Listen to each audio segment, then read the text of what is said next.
Hello dear student, कैसे हैं आप सब। मैं अशोक एक बार फिर आपके अपने YouTube channel IQ Gurukul classes में आपका स्वागत करता हूं। जैसा कि आप जानते हैं हम लोग पढ़ रहे हैं क्लास 12 का मैथ, जिसमें हम लोग पढ़ रहे हैं डिटरमिनेंट की 2 क्लास ऑलरेडी हो चुकी है। आज हम लोग करने वाले हैं तीसरी क्लास। 2 क्लासों में अगर मैं पहले क्लास की बात करूं तो सबसे पहले हम लोगों ने बात करी कि व्हाट इज डिटरमिनेंट को कैसे फाइंड किया जा सकता है। फिर मैंने आप लोगों को बताया कि कोफैक्टर और माइनर फैक्टर कैसे निकालते हैं।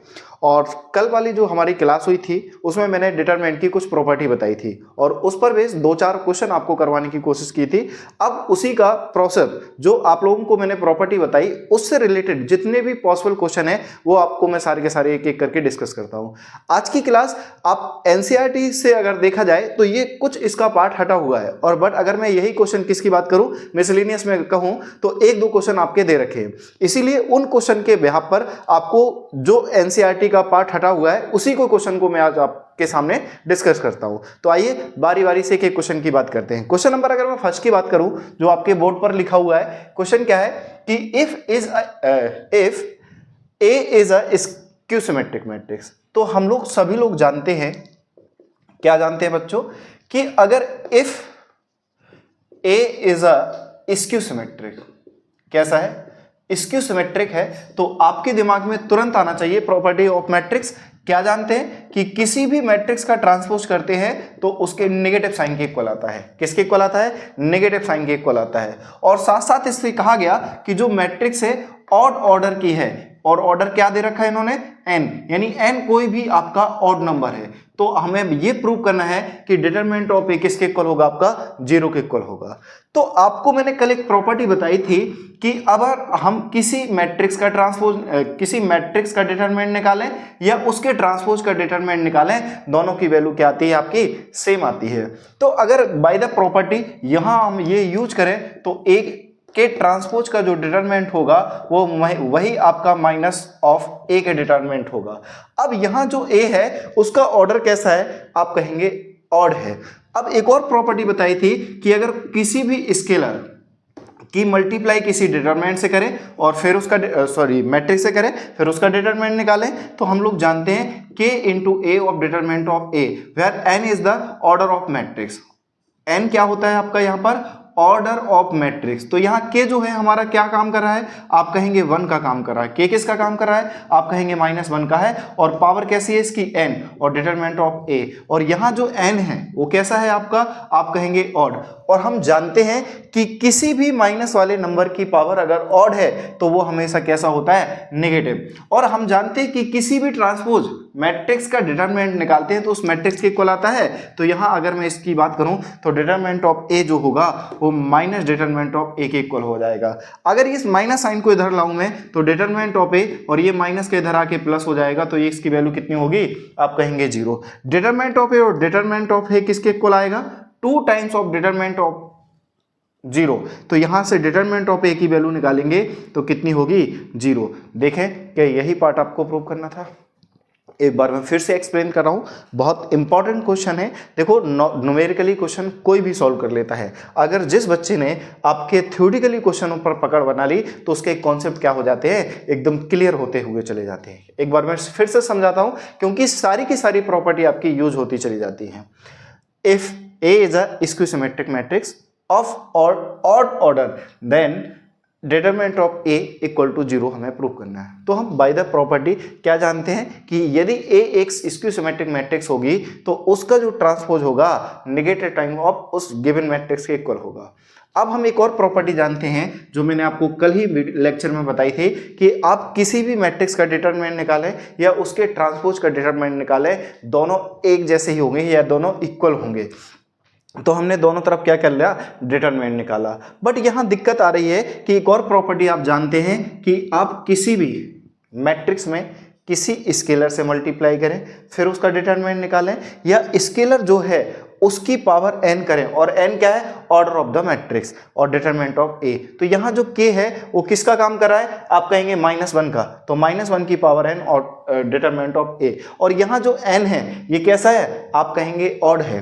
तो अगर हम जानते हैं कि किसी भी माइनस की पावर ऑड है तो उसकी वैल्यू हमेशा माइनस की आएगी, और ये माइनस का है तो इधर आके किसका बनाएगा, प्लस का। तो determinant of A determinant of equal to 0, तो 2 times of determinant equal to 0 equal to determinant कितना आ गया, आप कहेंगे 0। और यही पार्ट हम लोगों को क्या करना था, बेहतरीन क्वेश्चन है। अब इस टाइप के जो क्वेश्चन होंगे उसमें हमें प्रॉपर्टी यूज करनी पूरी की पूरी के लिए। अब प्रॉपर्टी कौन सी लगेगी, रो का ट्रांसफॉर्मेशन होगा या आपका कॉलम का ट्रांसफॉर्मेशन होगा, या किसी एक पर्टिकुलर रो से या पर्टिकुलर कॉलम से हम कोई एलिमेंट कॉमन ले रहे, या किसी कॉमन मतलब किसी रो में या किसी कॉलम में हम किसी भी स्केलर से मल्टीप्लाई करेंगे या डिवाइड करेंगे। तो सारी की सारी प्रॉपर्टी जो भी हम लोग यूज करेंगे, कोशिश करेंगे। याद रखना, इस टाइप के क्वेश्चन को सॉल्व करते समय हमें दिमाग में एक बात होनी चाहिए कि किसी भी एक पर्टिकुलर रो या किसी एक पर्टिकुलर कॉलम में हमें मैक्सिमम नंबर ऑफ जीरो बनाने की कोशिश करना है। मैक्सिमम नंबर ऑफ जीरो बनाएंगे तो उसका जो डिटरमिनेंट होगा और हमारे लिए आसान हो जाएगा, उतने ही जल्दी हम चीजों को क्या कर पाएंगे, सॉल्व कर पाएंगे। तो ध्यान दें, इस क्वेश्चन का जो प्रूव करना है हमने क्या करा, उसका LHS पार्ट ले लिया। LHS पार्ट क्या है आपका, आप कहेंगे डिटरमिनेंट और A square AB AC, BA minus B square BC, AC BC n minus C square, ये है। और इसको हमें 4A स्क्वायर B स्क्वायर और C स्क्वायर के इक्वल प्रूव करना है।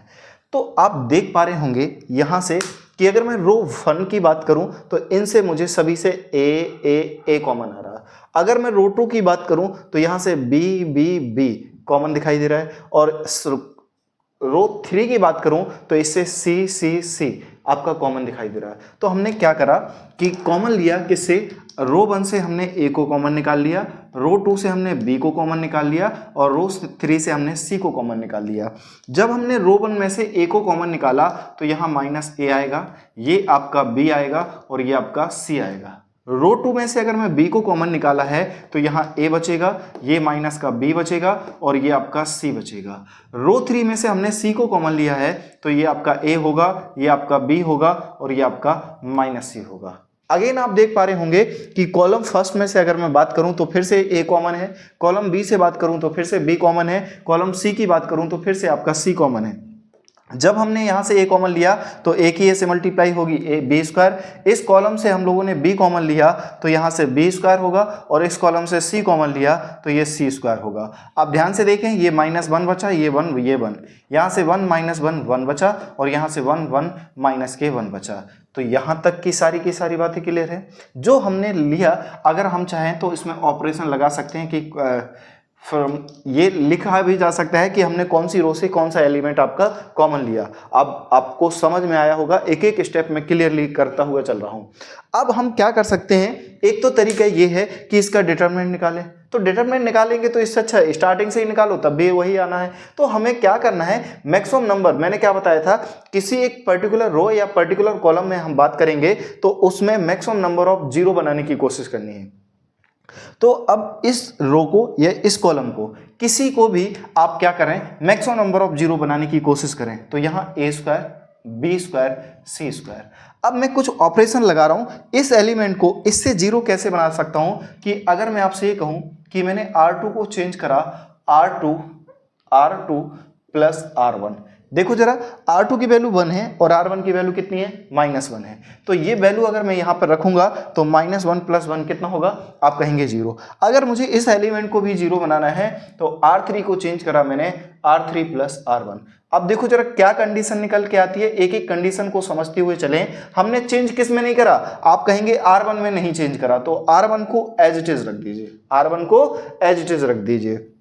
यहां कंडीशन क्या बची, 1 में से 1 जाएगा, आप कहेंगे 0, और इस 1 में से 1 जाएगा, ये भी आपका 0। -1 में से 1 को सब्ट्रैक्ट करोगे तो ये -2 होगा, और 1 में से 1 को सब्ट्रैक्ट करोगे तो आपका 0 होगा। यहां 1 में से 1 को सब्ट्रैक्ट ऐड करोगे तो ये 2 होगा, और 1 में से 1 को सब ऐड करोगे तो कितना होगा, आप कहेंगे, सॉरी ये ऐड करें, हम सब्ट्रैक्ट नहीं कर रहे, याद रखना, 1 में से 1 को ऐड करा तो ये 2 हुआ। कितना हुआ बेटा आपका, आप कहेंगे 2 हुआ, और 1 में से 1 को ऐड करा तो ये कितना हो गया, आप कहेंगे ये कितना हो गया, 0 हो गया। कितना हो गया बेटा, आप कहेंगे ये 0 हो गया। अब आप क्या करें कि या तो कॉलम के रिस्पेक्ट में या किसी रो के रिस्पेक्ट में इसको एक्सपेंड करें। तो मैंने कहा एक्सपेंड अलोंग C1, यानी C1 के रिस्पेक्ट में हमने क्या करा, इसको एक्सपेंड कर दिया। ऐसा क्यों करा, क्योंकि जब मैं -1 के रिस्पेक्ट में करूंगा तभी मुझे सॉल्यूशन लिखना पड़ेगा, और 0 के रिस्पेक्ट में सॉल्यूशन लिखने की जरूरत नहीं है, क्योंकि आप जानते हैं कि किसी भी नंबर में 0 से मल्टीप्लाई करते हैं तो वो 0 ही बना देता है। तो हमारा यहाँ से a² b² c², अगर मुझे इसके रिस्पेक्ट में ऐड करना है तो आप जानते हैं ये प्लस होता है, ये माइनस, ये प्लस होता है, ये माइनस, ये प्लस होता है, ये माइनस, ये प्लस होता है, ये माइनस और ये प्लस होता है। जब इसके रिस्पेक्ट में आती है बात करते हैं तो देखो जरा क्या निकल के आता है, तो -1 के रिस्पेक्ट में पहली रो और पहले कॉलम को बंद करेंगे तो रेस्ट ऑफ एलिमेंट -2, यहाँ से 2 और ये आपका 2 और ये आपका 0, क्या आएगा 0।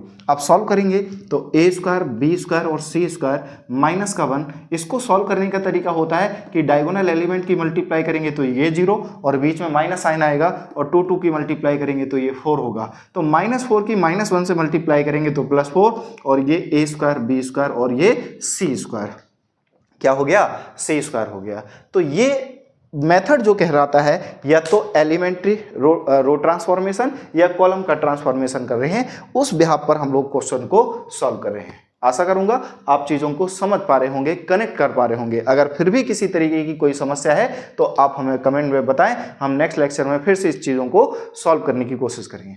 चलते हैं हम लोग नेक्स्ट क्वेश्चन पर। अगेन आपका क्वेश्चन नंबर आपका कौन सा, 3rd आपके बोर्ड पर लिखा है। बहुत ही आसान है क्वेश्चन है, ज़्यादा हमें इसमें ऑपरेशन लगाने की ज़रूरत नहीं है, क्योंकि आप देख पा रहे हो चाहे आप रो की बात करें चाहे कॉलम की बात करें, सारे के सारे आइडेंटिकल एक जैसे एलिमेंट है, तो 0 बनाना बहुत आसान हो जाएगा हमारे लिए। तो हमने क्या करा, जो प्रूव करना है उसका LHS पार्ट लिया, और LHS पार्ट है क्या एक्चुअली 1 1 1 1 1 + x 1 और ये 1 ये 1 1 + y।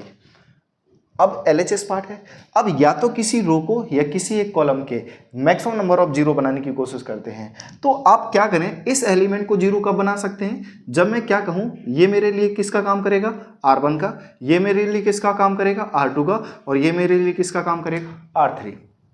तो मैंने क्या करा, R2 को चेंज करा, इसका मतलब होता है R2 को चेंज करा, क्या चेंज करा कि R2 में से R1 को सबट्रैक्ट कर दिया। फिर R3 को अगर मुझे 0 बनाना है तो 1 में ऐसा क्या करूं कि ये 0 हो जाए, तो मैंने क्या करा, अगेन R3 को चेंज करा, R3 - R1, यानी R3 में से R1 को सबट्रैक्ट करा। तो देखो रिजल्ट क्या है, मैंने चेंज किसको नहीं करा, आप कहेंगे R1 को नहीं चेंज करा। तो 1 में से 1 जाएगा, कितना बचेगा 0, 1 + x में से 1 को सबट्रैक्ट करोगे कितना बचेगा x, और 1 में से 1 जाएगा कितना आएगा 0।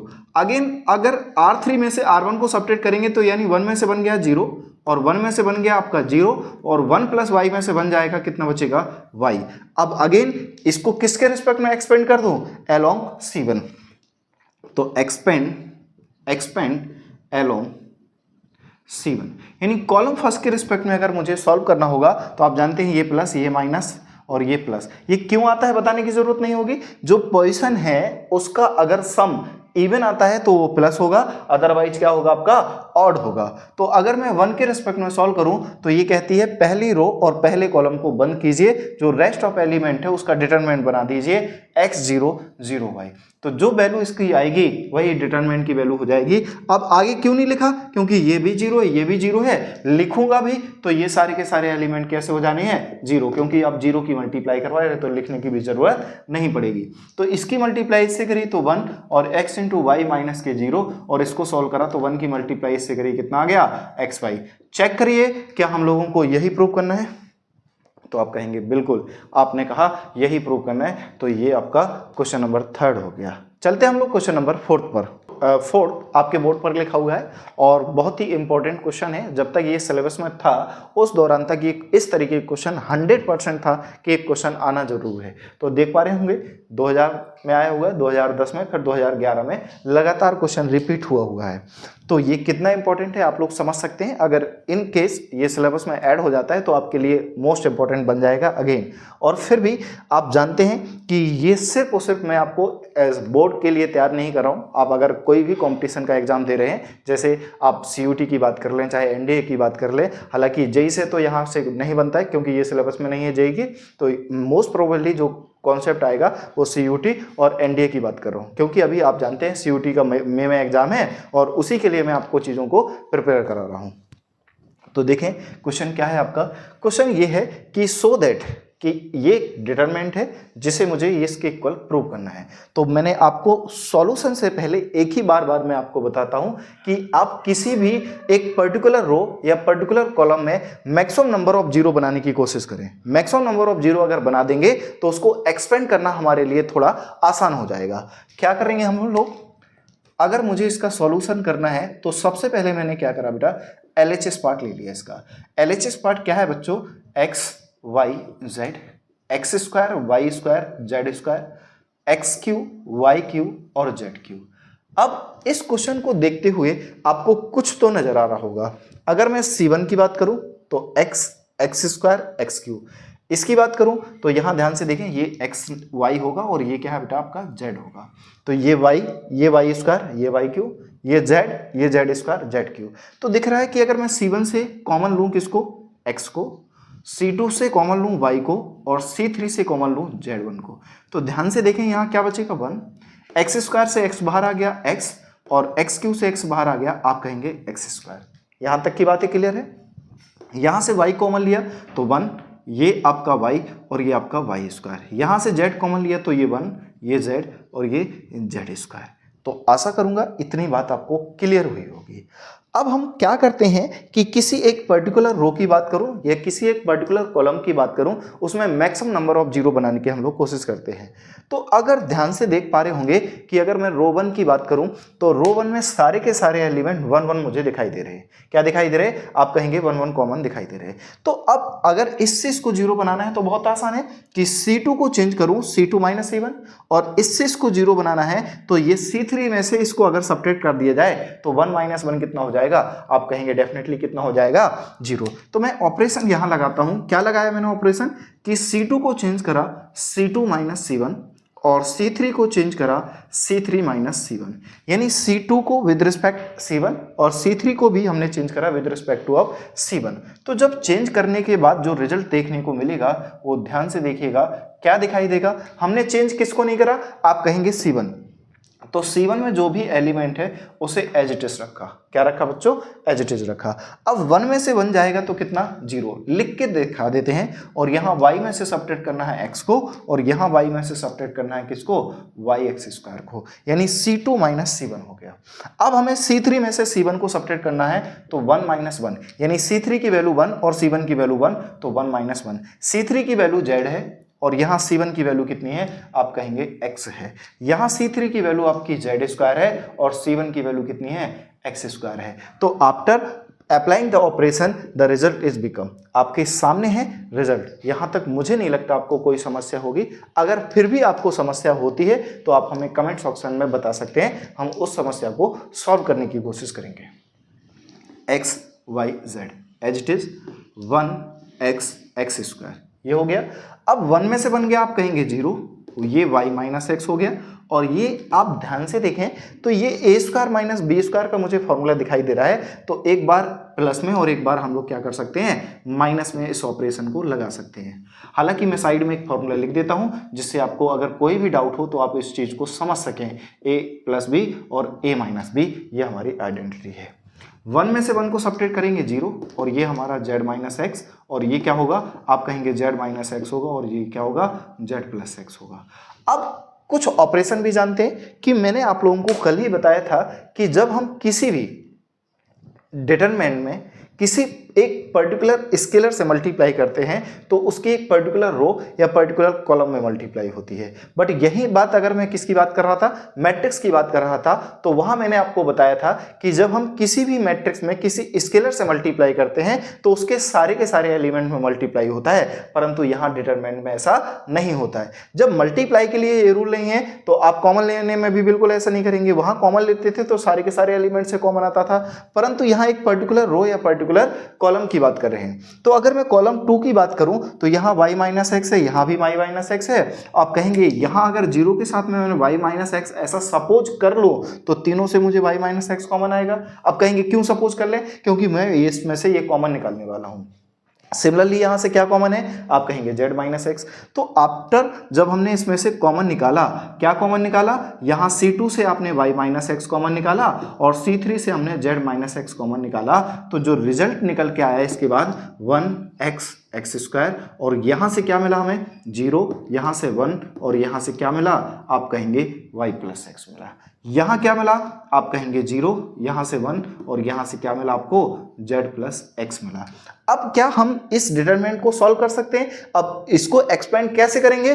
अलोंग रो वन के रिस्पेक्ट में अगर हम इसको एक्सपेंड करते हैं तो देख पा रहे होंगे कि सिर्फ और सिर्फ इस एलिमेंट के रिस्पेक्ट में हमें इसके एक्सपेंड करना है, बाकी रेस्ट ऑफ टू जो एलिमेंट है वो 0 बना देंगे, तो हमें आगे सॉल्व करने की जरूरत नहीं पड़ेगी।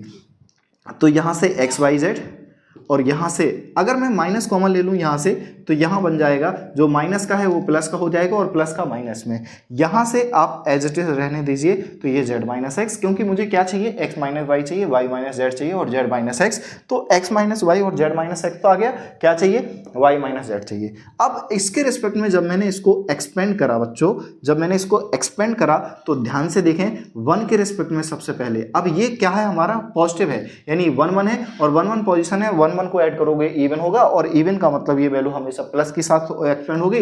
तो पहली रो और पहले कॉलम को बंद कीजिए, रेस्ट ऑफ जो बचे हैं वो एलिमेंट से एक डिटरमिनेंट बना दीजिए, और इसको डिटरमिनेंट ऑफ ऑर्डर 2 को सॉल्व करना हमारे लिए थोड़ा बहुत आसान हो जाता है। क्या हो जाता है आपका, आप कहेंगे माइनस एक्स वाई जेड, तो आपका चल ही रहा था एक्स माइनस वाई, और वाई जेड माइनस एक्स भी आ गया हमारे पास।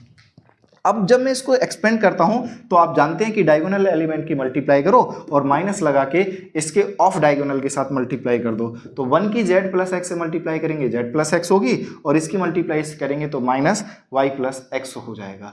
अब इसको सॉल्व करना है तो आप कहेंगे माइनस एक्स वाई जेड, और यहाँ से एक्स वाई माइनस वाई, और यहाँ से जेड माइनस एक्स। आप देख पा रहे होंगे कि Z plus X as it is minus Y minus X, तो यहाँ से इससे ये कैंसिल हो गया। अगेन इन दोनों से माइनस कॉमन लूँ तो ये माइनस माइनस प्लस बना देगा, तो ये आएगा X Y Z, X minus Y, इसको पहले लिख दूँ तो ये वाई माइनस जेड, और ये जेड माइनस एक्स। चेक करिए क्या यही प्रूव करना था? आप कहेंगे बिल्कुल यही आपका प्रूव करना था। तो आशा करूंगा ये क्वेश्चन नंबर 4 मैं आपको समझा पाया होगा। अगर फिर भी आपको लगता है कि कोई एक सिंगल स्टेप जो आपको समझ ना आया हो, आप हमें बताएं, हम लोग नेक्स्ट लेक्चर में फिर से उसे बताने की कोशिश करेंगे। मैं बार बार आपसे यही कह सकता हूं, जब तक हमारा कम्युनिकेशन नहीं होगा, जब तक आप लोगों को मैं नहीं समझ सकता कि आपको कितना समझ में आया कितना नहीं। आप बताएं तो हम उसको चीज़ों को और अच्छे से। क्वेश्चन नंबर 12 आपके बोर्ड पर है, सॉरी क्वेश्चन नंबर 5 आपके बोर्ड पर है। क्वेश्चन क्या है आपका कि प्रूव दैट, एक डिटरमिनेंट दे रखा जिसकी वैल्यू हमें इसके इक्वल प्रूव करनी है, और आप ध्यान से देख पा रहे होंगे कि 2001, 2008 और 2010 में ये क्वेश्चन आपका पूछा गया होगा। तो अगर मैं इसकी बात करूं तो बेटा हम लोगों को जो प्रूव करना है उसका हमने क्या करा, LHS पार्ट ले लिया।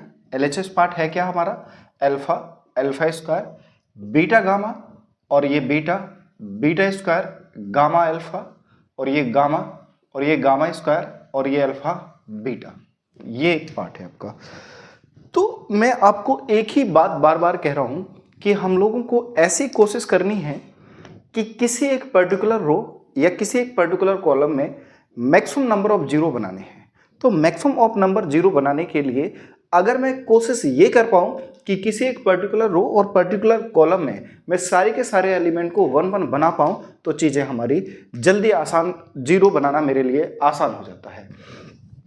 तो ऐसा क्या ऑपरेशन लगाएं जिससे मैं या तो 1 1 या 0 0 बना सकूं, क्योंकि 1 1 बना दूंगा तो 0 बनाना बहुत आसान होगा। जैसे आप इससे पहले हमने जो 2 क्वेश्चन करे उनमें हम लोगों ने आपने देखा होगा। तो यहां देख पा रहे होंगे कि ये अल्फा है, ये बीटा गामा है, ये बीटा है, ये गामा अल्फा है, ये गामा है, ये अल्फा बीटा है। अगर मैं इसको और इसको ऐड कर दूं, इसको और इसको ऐड कर दूं, तो देखोगे alpha beta gamma, beta gamma alpha, और गामा अल्फा बीटा। तो अल्फा बीटा गामा आपके एक साथ बन जाएंगे। तो मैंने क्या करा बेटा, आप कहेंगे कि अगर मैं R1 को चेंज करूं, कैसे, R1 में R3 को प्लस करके, यानी R1 के साथ R3 को ऐड कर दिया जाए, तो देख पा रहे होंगे यहां से क्या बनेगा अल्फा, और यहां से क्या बनेगा आपका बीटा प्लस गामा, यहां से क्या बनेगा बीटा, और यहां से क्या बनेगा गामा प्लस अल्फा, यहां से क्या बनेगा गामा, और यहां से अल्फा प्लस बीटा। और देख पा रहे होंगे कि ये अल्फा स्क्वायर, ये बीटा स्क्वायर, और ये gamma square as it is रखा जाएगा, ये बीटा गामा, और ये गामा प्लस अल्फा, और ये अल्फा प्लस बीटा एक जैसा रखा जाएगा। क्यों? क्योंकि मैंने ना तो रो 2 को चेंज करा ना रो 3 को, सिर्फ चेंज किसको करा? आप कहेंगे रो 1 को। अब रो 1 जो दिखाई दे रही है कि इससे alpha plus beta plus gamma, तो हम लोग कहेंगे कि अल्फा प्लस बीटा गामा जो है common from row 1। Take alpha plus beta plus gamma common from R1, यानी R1 से alpha plus beta plus gamma की वैल्यू को हमने क्या कर दिया? कॉमन निकाल लिया। अगर ये वैल्यू हमारी कॉमन निकल आती है alpha plus beta plus gamma, तो देखिए जरा क्या बन के आएगा। आप कहेंगे यहाँ 1 बचेगा, ये भी आपका 1 बचेगा और ये भी आपका 1 बचेगा। यहाँ से ये क्या है आपका? आप कहेंगे अल्फा स्क्वायर, ये बीटा स्क्वायर और ये गामा स्क्वायर। यहाँ से क्या है आपका? बीटा प्लस गामा है और ये यहाँ से गामा प्लस अल्फा है और यहाँ अल्फा प्लस क्या होगा आपका? बीटा होगा। अब इन एलिमेंट को जीरो बनाना थोड़ा आसान रहेगा। कैसे? कि अगर मैं क्या करूं, C2 को चेंज कर दूं C2 माइनस C1, तो 1 माइनस 1 जीरो हो जाएगा और इसमें से इसको माइनस कर दिया जाए तो ये भी आपका जीरो हो जाएगा। तो अगेन हमने ऑपरेशन लगाया कि C1 को चेंज करा बच्चों C1 को नहीं, C2 को चेंज करा हमने C2 माइनस C1 के रिस्पेक्ट में, और C3 को चेंज करा हमने C3 माइनस के C1। आप हो सकता है C1 के साथ आप C3 के साथ ऑपरेशन लगा लें, C2 के ऑपरेशन लगा लें, कोई भी एक 2 एलिमेंट को जीरो करना है हम लोगों को, कोई भी 2 एलिमेंट। अब वो हो सकता है कोई भी, बट यहाँ से हम लोगों को आसान पड़ेगा इसलिए हमने कर दिया। अब ऐसा नहीं कि मैंने C2 को चेंज करा, आप C2 को नहीं, आप C3 को से चेंज, बिल्कुल भाई C3 के रिस्पेक्ट में चेंज कर लें, कोई समस्या नहीं होगी, बट लगाने का तरीका सही होना चाहिए, बस कहीं गलती ना हो जाए, बस इतना याद रखना। तो इसको सॉल्व करते हुए क्या कंडीशन बनेगी हमारी कि alpha plus beta plus gamma. देखो जरा, हमने C1 को चेंज नहीं करा तो 1 alpha square beta plus gamma, और यहाँ से 1 माइनस के 1 और यहाँ से beta square minus alpha square, और यहाँ से गामा प्लस अल्फा माइनस के बीटा प्लस गामा, ये आपका आ जाएगा। तीसरी कंडीशन में अगर सॉल्व करेंगे तो 1 माइनस 1 होगा और यहाँ gamma square minus alpha square होगा, और ये alpha plus beta minus beta plus के गामा, ये आपका रिजल्ट निकल के आया होगा। आशा करूंगा यहाँ तक आप हर स्टेप को पकड़ पा रहे होंगे मेरे साथ। अब देखो जरा, जो सॉल्यूशन के बाद क्या कंडीशन निकल के आती है कि alpha plus beta plus gamma हमारा एज इट इज रखा, यहाँ आपका 1, ये आपका अल्फा स्क्वायर और ये बीटा प्लस के गामा। तो 1 माइनस 1 कितना होगा? आप कहेंगे 0। अब बी स्क्वायर माइनस ए स्क्वायर, आप एक बार चीज़ों को प्लस में लिख सकते हैं और एक बार किस में लिख सकते हैं? आप कहेंगे माइनस में लिख सकते हैं। तो जब मैं यहाँ माइनस साइन की मल्टीप्लाई करूंगा तो माइनस बीटा और माइनस गामा, तो यहाँ gamma plus alpha minus beta और माइनस के गामा होगा। यहाँ आपका ये 0, एक बार प्लस में लिख सकते हैं हम लोग इसको, और एक बार क्या लिख सकते हैं हम लोग? माइनस में लिख सकते हैं। यहाँ आपका अल्फा प्लस बीटा और ये माइनस बीटा माइनस के गामा। देख पा रहे होंगे कुछ कैंसिल आउट हो रहा होगा। हाँ जी, यहाँ गामा से गामा कैंसिल होगा और यहाँ बीटा से बीटा कैंसिल हो गया। देखो बच्चों, थोड़ा सा ध्यान दें। क्या ध्यान देना हमें कि यहाँ 0 है, ये बीटा माइनस अल्फा है और ये अल्फा माइनस बीटा है। तो अगर मैं इन तीनों से, यानी रो जो आपकी कॉलम C2 है, इससे अल्फा माइनस बीटा या बीटा माइनस अल्फा कॉमन लो तो आप सॉल्व कर सकते हैं। जी बिल्कुल, क्योंकि यहाँ 0 है, 0 के साथ कोई भी स्केलर मल्टीप्लाई कर लो, कोई फर्क नहीं पड़ता। सिमिलरली यहाँ दोनों से क्या कॉमन है हमारा? गामा माइनस अल्फा या अल्फा माइनस गामा, आप कुछ भी कॉमन निकालें। मान लीजिए हम लोगों ने यहाँ से अगर C2 से take alpha minus beta common from C2 and gamma minus alpha from C3। तो हमने क्या करा?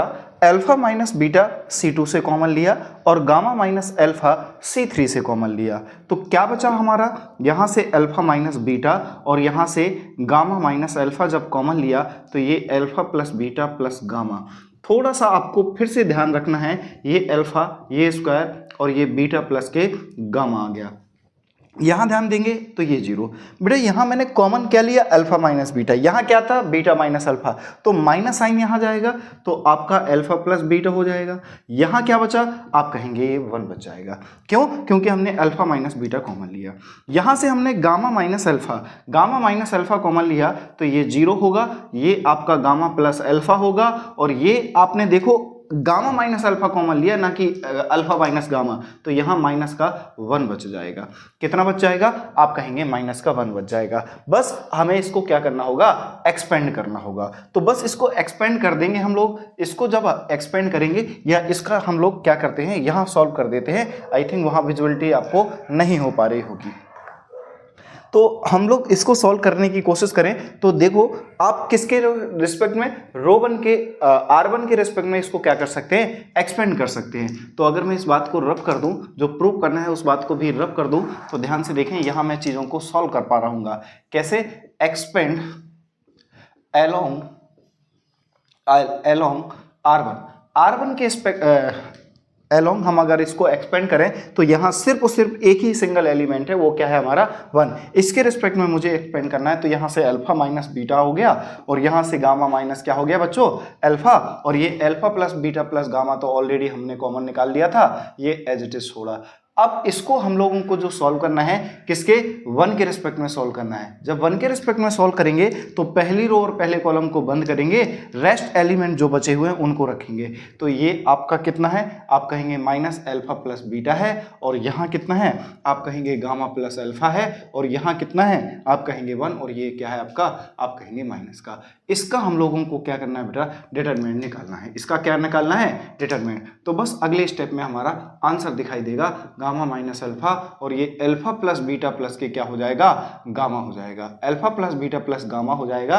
अब इसको सॉल्व करते हैं तो हम लोग जानते हैं कि जब किसी 2/2 के ऑर्डर की कोई डिटरमिनेंट सॉल्व करते हैं तो product of diagonal minus product of diagonal, यानी इन दोनों की मल्टीप्लाई करें तो माइनस माइनस क्या हो जाएगा, आप कहेंगे प्लस, तो अल्फा प्लस बीटा आएगा, और यहां सॉल्व करेंगे तो माइनस गामा, दोनों में माइनस की मल्टीप्लाई करेंगे तो माइनस के अल्फा।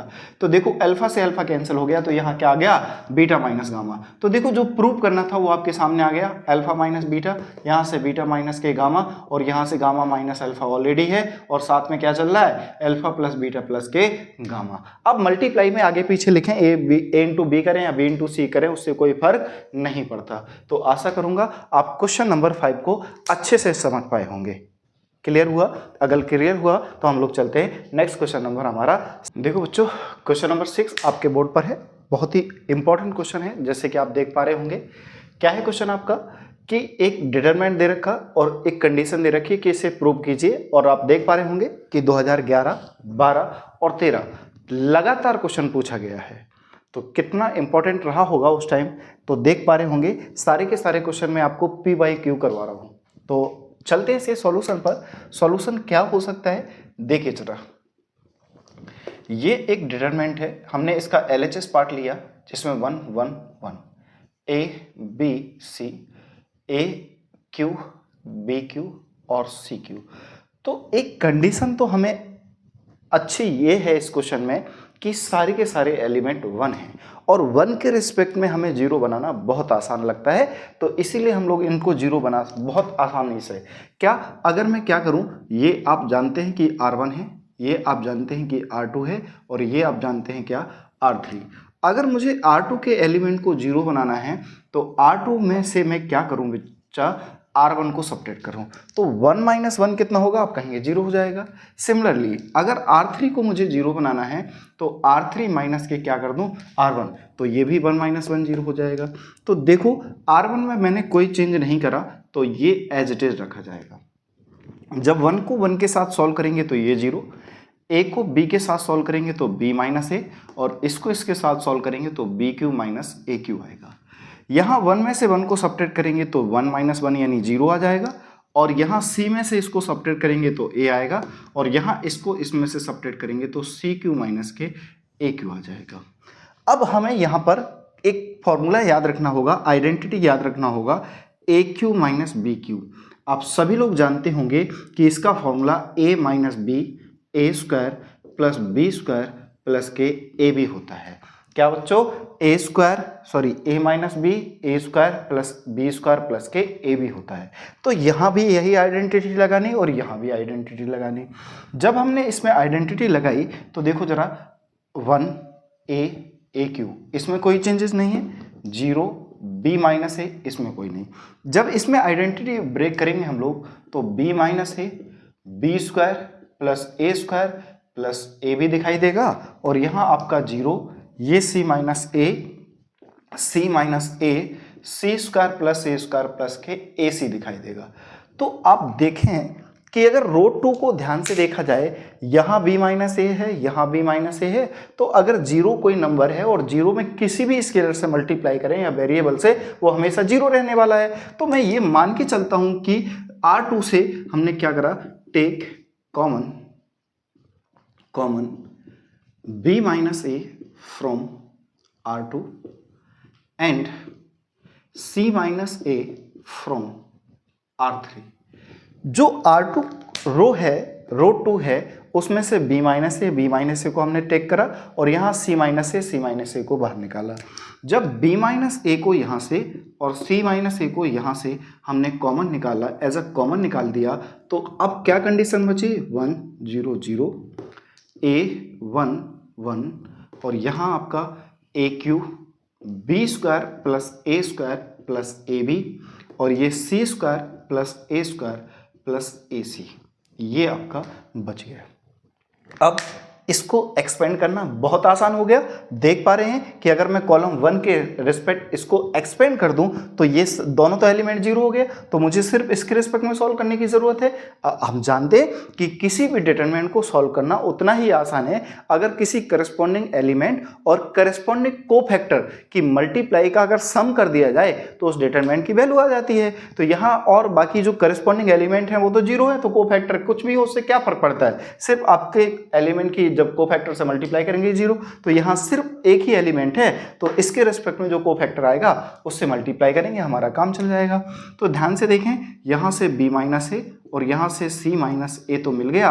अगर मैं मुझे इसे 1 के रिस्पेक्ट में सॉल्व करना हो तो कैसे सॉल्व करूंगा, पहली रो और पहले कॉलम को बंद करूंगा, तो जो एलिमेंट रेस्ट ऑफ एलिमेंट होंगे उसका हम लोग क्या फाइंड करेंगे, आप कहेंगे डिटरमिनेंट फाइंड करेंगे। क्या करेंगे बच्चों, डिटरमिनेंट फाइंड करेंगे। अब इसका डिटरमिनेंट निकालना हमारे लिए और आसान हो गया कि b माइनस ए c माइनस ए ये आ गया। अब 1 लिखें या ना लिखें कोई फर्क नहीं पड़ता।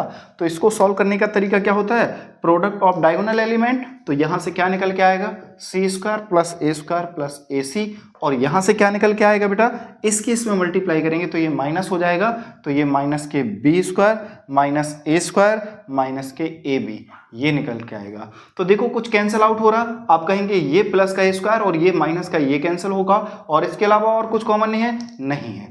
तो जब कुछ कॉमन नहीं है तो इसको ऐसे ही हम लोग कुछ तो कंडीशन बनाने की कोशिश करेंगे। तो यहाँ सी स्क्वायर है, ये प्लस के ए सी है, और ये प्लस बी स्क्वायर है, और ये माइनस का क्या है आपका, आप कहेंगे ए बी है। तो देख पा रहे होंगे कि दो एलिमेंट जो हैं वो कैसे हैं, हमारे माइनस के हैं। ये बेटा माइनस का बी स्क्वायर है, दो एलिमेंट माइनस के और दो ही किसके, प्लस के। तो आप ध्यान से देखें, इसको और इसको एक साथ लिखा जाए तो b माइनस ए और यहाँ से c माइनस ए, तो सी स्क्वायर माइनस बी स्क्वायर को अगर एक साथ लिखा जाए तो ये C square minus B square हो जाएगा, और यहाँ से सॉल्व करेंगे तो इन दोनों से a कॉमन है, तो ये क्या होगा, आप कहेंगे c माइनस बी हो जाएगा। अब इसको जब मैं सॉल्व करूंगा तो b माइनस ए, ये c माइनस ए, और इसको सॉल्व करेंगे तो एक बार प्लस में और एक बार क्या होगा आपका माइनस में होगा, और ये क्या आएगा, प्लस c माइनस बी आ जाएगा।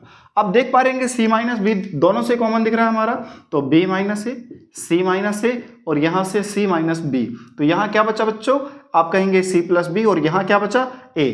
अब कंडीशन देखो जो प्रूव करना है, वो कहता है a माइनस बी चाहिए, बट हमारा क्या है b माइनस ए।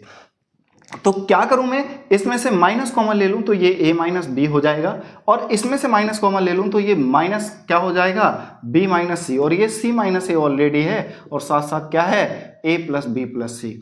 चेक करो बच्चों, चेक करो, क्या यही प्रूव करना है, आप कहेंगे यस। तो आपका ये क्वेश्चन क्या कौन सा था, 6। आशा करूंगा आप चीज़ों को समझ पा रहे होंगे। अगर फिर भी कोई समस्या है तो वीडियो को रिपीट करके देख लें एक बार दोबारा से। अगर फिर भी समस्या आती है तो आप हमें कमेंट में बताएं, हम नेक्स्ट लेक्चर में इसको एक्सप्लेन कर देंगे। चलते हम लोग अपने नेक्स्ट पार्ट क्वेश्चन नंबर 7 पर। और क्वेश्चन है क्वेश्चन नंबर आपका 7। ये भी आपका इंपॉर्टेंट क्वेश्चन है, बार बार देख पा रहे होंगे कि ये 2007, 13 और आपका 14 में आया हुआ क्वेश्चन है। तो देखो जरा सॉल्व करने का वही तरीका। सबसे अच्छी बात इसमें यह है कि एक मैट्रिक्स को पहले इस मैट्रिक्स के फॉर्म में कन्वर्ट करो, फिर जब इस फॉर्म में कन्वर्ट हो जाए फिर इस कंडीशन में हमें इसके इक्वल प्रूव करना है। तो एक ही क्वेश्चन में आपसे दो काम करवा रहे। अभी तक इस टाइप का क्वेश्चन दे रखा होता तो वो इसको हमें प्रूव करवा लेता था, बट यहाँ पर अब कंडीशन अलग है। तो हम लोग क्या करते हैं, इसका फर्स्ट पार्ट लेते हैं, यानी लेट टेक LHS पार्ट लिया। और LHS पार्ट में क्या है, A है, B है, C है, A स्क्वायर है, B स्क्वायर है, C स्क्वायर है, और BC है, CA है और AB है। अब एक बात तो आपको समझ आ गई होगी, क्या समझ आई होगी बच्चों, कि जो कंडीशन है उसको ध्यान में रखते हुए एक तो मुझे AQ चाहिए, BQ चाहिए, CQ, बट यहाँ पर कहीं भी ना तो AQ है, ना BQ है, ना CQ है। तो AQ और BQ और CQ को बनाया जा सकता है। कैसे बनाया जा सकता है, अगर मैं क्या करूँ, इस पूरी कॉलम में A से मल्टीप्लाई करूं तो ये A स्क्वायर बन जाएगा, ये AQ बन जाएगा और ये ABC बन जाएगा। कहेंगे सर ऐसा क्यों, क्योंकि देखो A स्क्वायर भी चाहिए AQ, तो A स्क्वायर तो था, A स्क्वायर के साथ साथ मुझे AQ चाहिए, तो मुझे ये कंडीशन सूझी आपके दिमाग में। अब अगर मैं इसकी बात करूं तो इसमें मुझे किससे मल्टीप्लाई करवा दूं, आप कहें B से मल्टीप्लाई करिए, B स्क्वायर BQ और BCA बन जाएगा। जब मैं इसकी बात करूंगा तो इसमें C से मल्टीप्लाई करूं तो C स्क्वायर CQ CAB हो जाएगा। तो देखो ABC तीनों एलिमेंट एक जैसे हैं, अगर तीनों एलिमेंट एक जैसे हैं तो ये कॉमन निकल जाएगा, तो यहाँ 1 1 1 और ये AQ BQ CQ और ये ABC आ जाएगा। तो देखो पूरा का पूरा क्वेश्चन आपके दिमाग में सॉल्व करने की कोशिश की है, और आप कंडीशन मतलब विदाउट पेन और पेपर आप चीज़ों को जब तक दिमाग से सॉल्व नहीं करना सीख लेंगे तब तक आपको समस्याएं आती रहेंगी। पेन से ज़्यादा आपका दिमाग चलना चाहिए, तब जाके आपके पेपर में लिखना आपका स्टार्ट होगा और बहुत अच्छे से। क्या होता है, हम एक स्टेप कर नहीं पाते अपने दिमाग में और पेपर में लिखते हैं तो फिर अटकते हैं। तो पहले चीज़ों को जितना ज़्यादा प्रैक्टिस करोगे तो अपने आप चीज़ें आपके दिमाग से डिलीवर होना शुरू हो जाएंगी। देखो जरा कंडीशन करते हैं। तो आप जानते हैं कि जब हम किसी भी रो में या किसी नंबर में किसी स्केलर से मल्टीप्लाई करते हैं तो उसकी वैल्यू चेंज हो जाती है, बट मुझे ये भी ध्यान रखना है कि उस स्केलर की वैल्यू चेंज ना हो। तो मैं जिस नंबर से मल्टीप्लाई करूं उसी से क्या कर दूं, डिवाइड कर दूं। तो मैंने क्या करा बेटा, आप कहेंगे C1 में मल्टीप्लाई करा किससे, A से, C2 में मल्टीप्लाई करा आपने किससे, B से, और C3 में आपने मल्टीप्लाई करा किससे, आप कहेंगे इसको थोड़ा सा और इधर से लिखना शुरू करते हैं। C1 में हमने मल्टीप्लाई करा A से, C2 को चेंज करा और मल्टीप्लाई करा B से, और C3 को चेंज करा मल्टीप्लाई करा किससे, आप कहेंगे C से।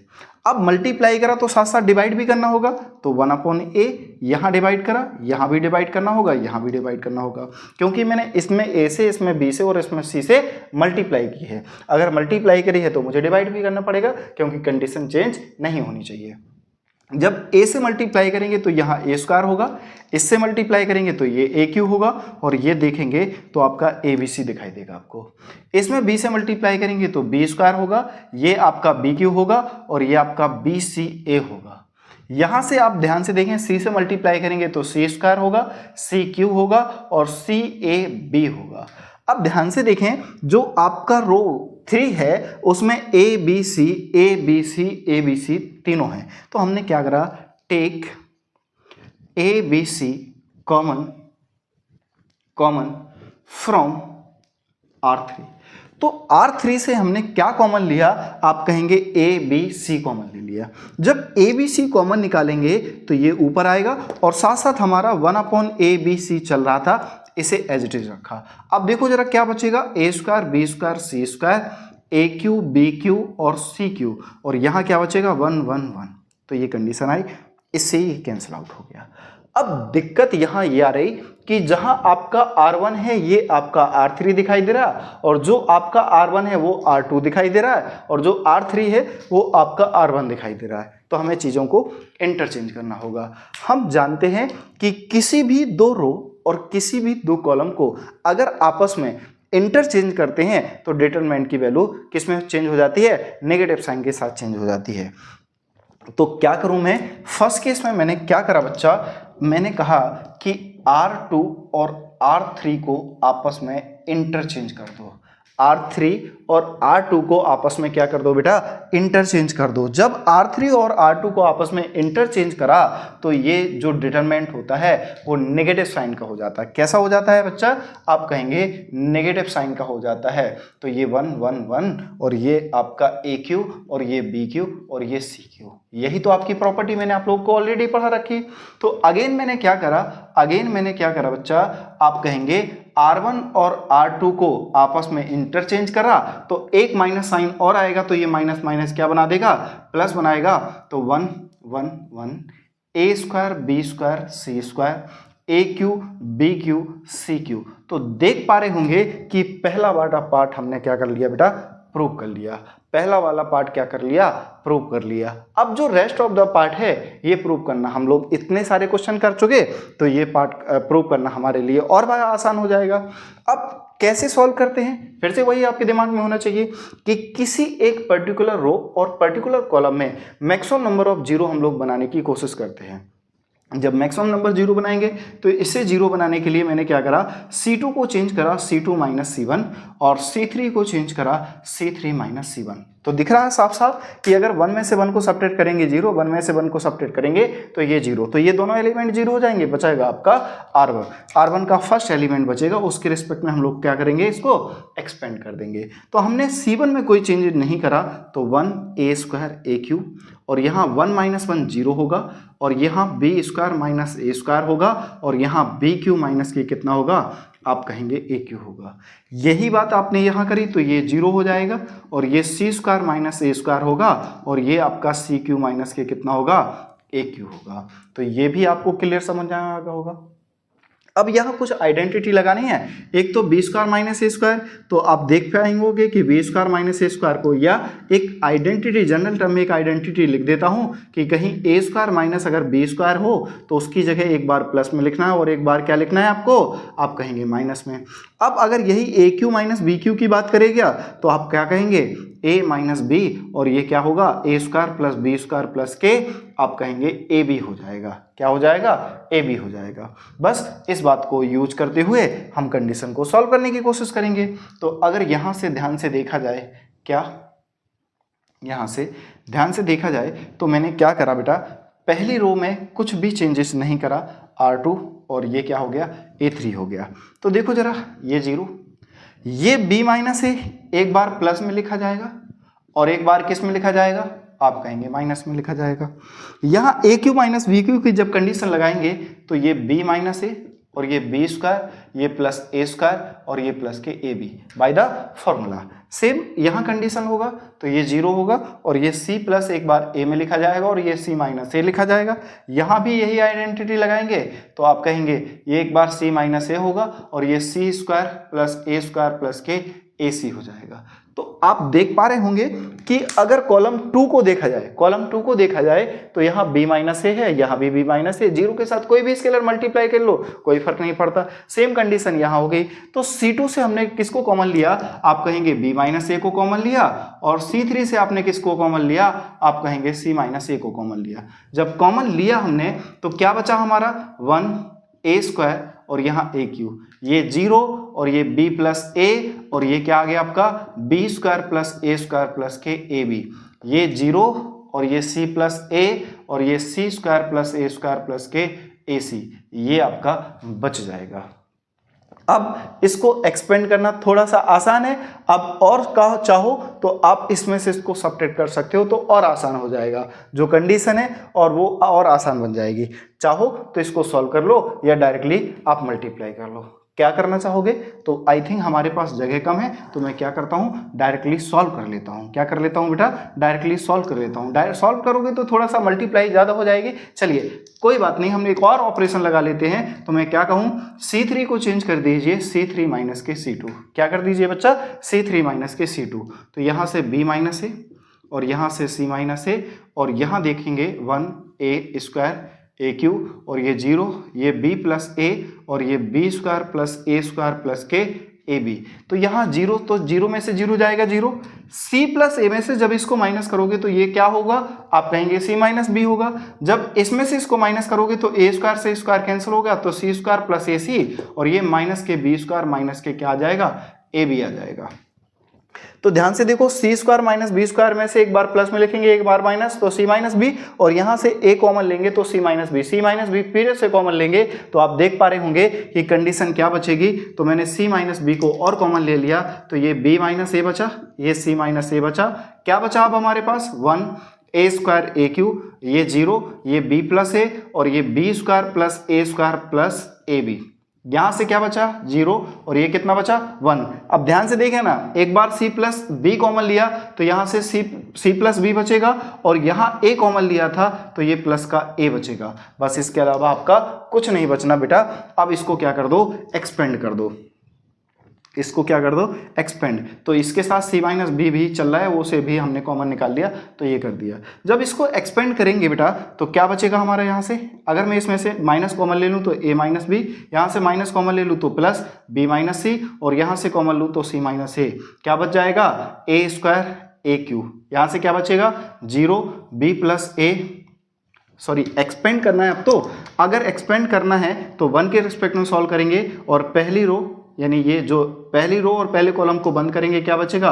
b plus A, B square plus A square plus A B, और यहाँ बचेगा 1, ये c प्लस बी प्लस के आ जाएगा a आ जाएगा। जब इसको फाइनली सॉल्व करोगे तो a minus B, b minus C, c minus a, और A B plus B C plus C A, ये आपके सामने बच जाएगा, और बाकी सारे के सारे एलिमेंट क्या हो जाएंगे? कट जाएंगे। तो ये था क्वेश्चन नंबर 7। क्वेश्चन लेंथी है, याद रखना। पहले ये जो क्वेश्चन थे वो 5 मार्क्स के आते थे, इसीलिए मैं ये आपको करवा रहा हूँ।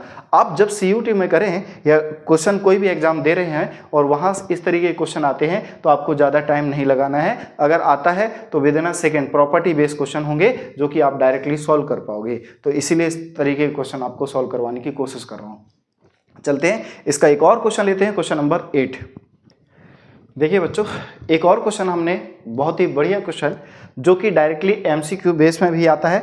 आप इसका रिजल्ट भी याद कर सकते हैं और डायरेक्ट लगा सकते हैं। याद रखना क्या कंडीशन होगी कि अगर ये कंडीशन कहीं दे रखी है और उसकी वैल्यू 0 है, then the prove that x into Y into Z जो होगा वो -1 के इक्वल होगा। अगर इन MCQ ये क्वेश्चन आ जाता है तो आपको रिजल्ट याद होगा, तो आप चीज़ों को बहुत जल्दी कर पाएंगे। या हो सकता है इसमें x y q के साथ कोई स्केलर मल्टीप्लाई हो और x y z equal to क्या हो जाए, वो स्केलर आ जाए, तो भी ये कंडीशन आपको प्रूव करनी आनी चाहिए।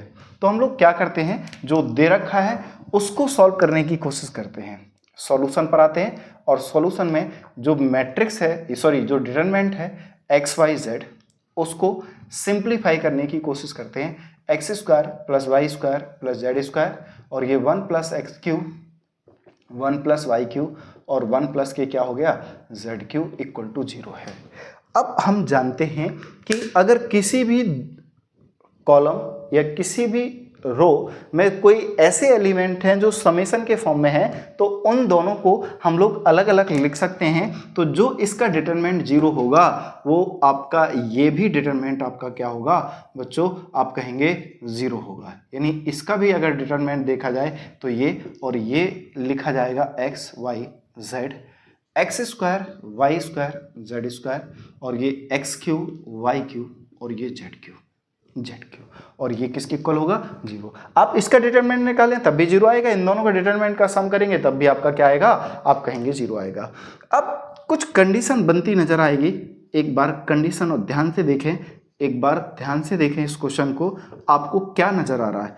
आप कहेंगे कि यहाँ से मुझे x कॉमन नज़र आ रहा है, यहाँ से मुझे y कॉमन नज़र आ रहा है और यहाँ से मुझे z नज़र आ रहा है। जब मैंने रो 1 से r1 कॉमन x कॉमन लिया, रो 2 से मैंने y कॉमन लिया और रो 3 से मैंने z कॉमन लिया, तो देखो जरा क्या बचा, ये 1, ये x, ये x स्क्वायर, ये क्या बचा 1, ये y और ये y स्क्वायर, ये क्या बचा आपका z, सॉरी 1, ये z और ये z स्क्वायर। इसकी वैल्यू किसके इक्वल है, 0 के इक्वल। यहाँ अगर ये दोनों एक जैसी कंडीशन में होती तो मैं दोनों से कॉमन निकाल लेता, बट यहाँ इसका ऑर्डर कुछ और है। ऑर्डर तो सेम है बट लिखने का तरीका, यहाँ जो आपका C3 है वो C1 है, यहाँ जो आपका C1 है वो यहाँ C2 है, जो आपका C2 है वहाँ ये C3 है। तो या तो इसको चेंज करो या इसको, किसी एक को चेंज करो। तो मान लेते हैं मैंने इसमें एक ऑपरेशन लगाया, क्या कि सबसे पहले तो मैंने C2 और C3 को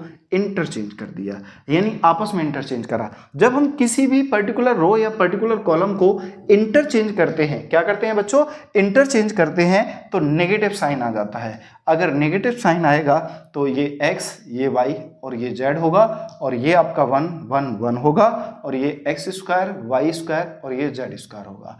यहाँ क्या है बेटा, x y z, ये 1 x x स्क्वायर है, ये 1 y y स्क्वायर है, ये 1 z स्क्वायर है, और ये किसके इक्वल चल रहा है हमारा 0। बट 1 मुझे कहाँ चाहिए, C1 में चाहिए। तो अगेन मैंने क्या करा, इसमें एक प्रॉपर्टी अगेन लगा दी कि C1 और C2 को आपस में एक बार फिर से इंटरचेंज कर दिया। जब हम किसी भी पर्टिकुलर रो और पर्टिकुलर कॉलम को आपस में इंटरचेंज करते हैं तो आपका नेगेटिव साइन आ जाता है उसके डिटरमिनेंट में। तो एक माइनस ये, एक माइनस यहाँ से प्लस आया, तो 1 1 1 x y z, और ये x स्क्वायर y स्क्वायर और ये z स्क्वायर, और ये प्लस x y z, ये 1 1 1 x y z, ये x स्क्वायर y स्क्वायर और ये z स्क्वायर, और ये किसके इक्वल है, 0 के इक्वल है। आप कहेंगे इसको और इसको अब कॉमन निकाला जा सकता है, तो 1 1 1 x y z, x square y square z square, और यहाँ से अगर ये कॉमन निकाला तो यहाँ 1 बचेगा और यहाँ क्या बचेगा, X Y Z equal to 0। तो कहने का मतलब अगर मुझे सिर्फ इतना प्रूव करना होता और ये एमसीक्यू में होता तो मैं यहाँ तक सॉल्व करता। हम जानते हैं कि दो नंबरों का प्रोडक्ट 0 है तो आइदर ये 0 होगा ये 0। बेटा ये 0 नहीं हो सकता, अगर ये 0 हो गए तो ये डिटरमिनेंट ही 0 हो जाएगा, तो इसका मतलब 0 सिर्फ और सिर्फ ये वाला पार्ट होगा। क्यों? क्योंकि यहाँ से कंडीशन दे रखी है x minus Y, X not equal to Y not equal to Z, और इसको सॉल्व करा तो हम जानते हैं कि ये x माइनस वाई होगा और ये आपका y माइनस जेड होगा और z माइनस x होगा, और यहाँ से क्या है हमारा 1xyz इक्वल टू 0। क्या है 1 plus X Y into Z equal to 0। तो ये 0 हो नहीं सकते क्योंकि x not equal to Y not equal to Z है, तो हमारा 0 सिर्फ क्या होगा x plus Y plus Z 0। तो यहाँ से x plus Y X into Y into Z की वैल्यू निकालेंगे तो किसकी इक्वल होगी, -1 की इक्वल होगी। तो ये थे आपके आज के मोस्ट इंपॉर्टेंट टॉप 8 क्वेश्चन जो कि मैंने आपको करवाए। तो आशा करूंगा यहाँ तक चीज़ें आप सभी को क्लियर हुई होगी। फिर भी अगर कोई समस्या आती है तो आप हमें कमेंट बॉक्स में मेंशन कर सकते हैं, और अगर आपको लग रहा है कि आपको जो पढ़ाया जा रहा है और आप समझ पा रहे हैं तो हमारे वीडियो को लाइक शेयर और सब्सक्राइब करना ना भूलें। जितना से ज़्यादा से ज़्यादा हो सके आप शेयर ज़रूर कीजिए। मिलते हैं हम लोग नेक्स्ट क्लास में।